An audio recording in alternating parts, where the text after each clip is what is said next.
All right, it's the day before CPAC registration begins in a few hours, and the family has already started hitting my cannolis over here. I'm bringing them down a little at a time. And ma'am, what's your name? I'm Vicki. And Vicki, where you're from? Minnesota. Minnesota. I have a nephew who lives in Minnesota.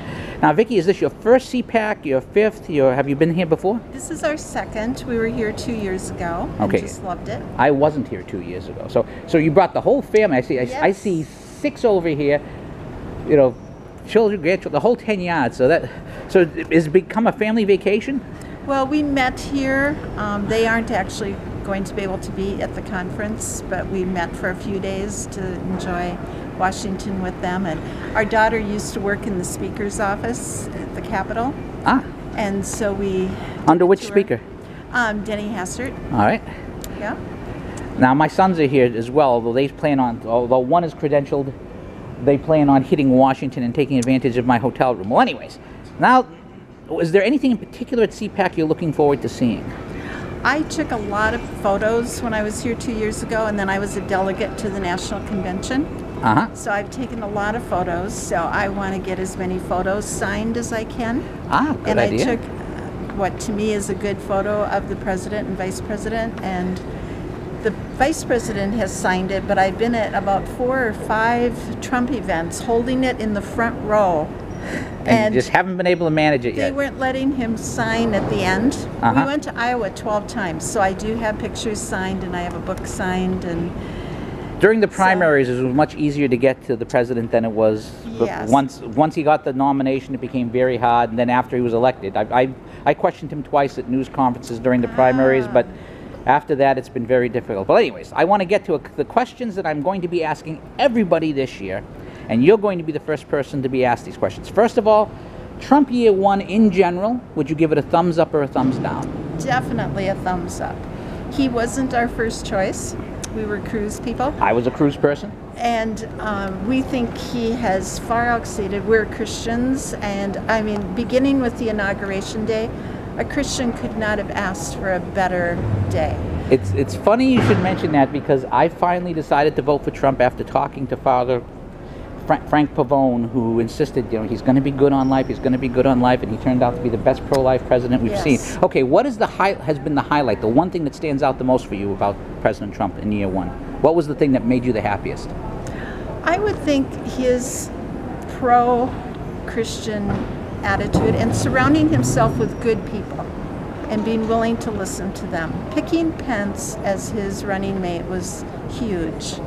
And I think he just has far outdone himself in that area.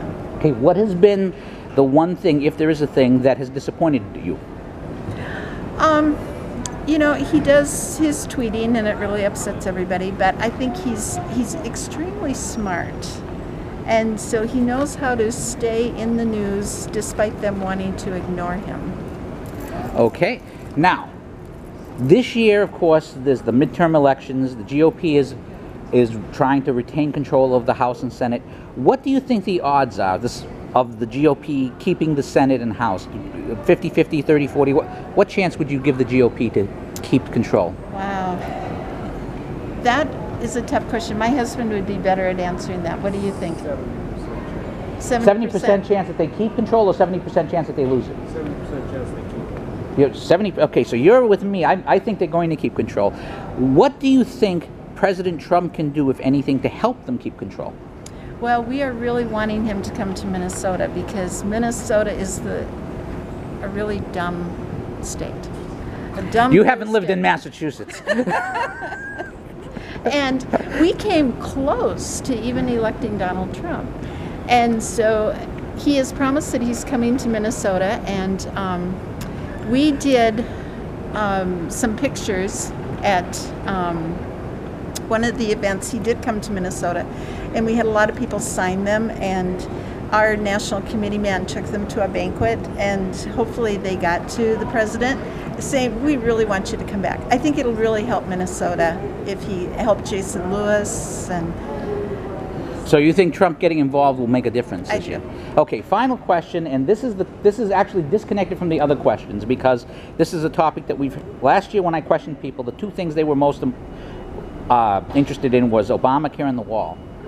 as a conservative, would you be willing to trade a DACA amnesty for the actual building of the wall? Not theoretical building of the wall, but the actual building of a wall. Would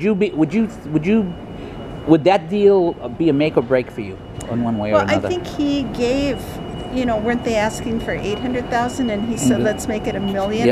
Yep. And they still weren't happy. But would you be happy with such a deal? Would you be able to accept such a deal if it was made, assuming that you get an actual wall and not just talk about one? I believe if we could keep the true people that, we know people in Minnesota that probably aren't here legally. Mm-hmm. And many of them are nice people. And we would hate to see them get sent back personally. So yes, I would like to see an actual wall, and I think, they're probably going to be here anyway. So you yes, don't mind a deal if there's a wall, but right. If there's no wall, no deal. Right. Okay, well, thank you so much for your time, and I hope all of you enjoy your time at CPAC and in Washington in general. Thank you. It's great to meet you.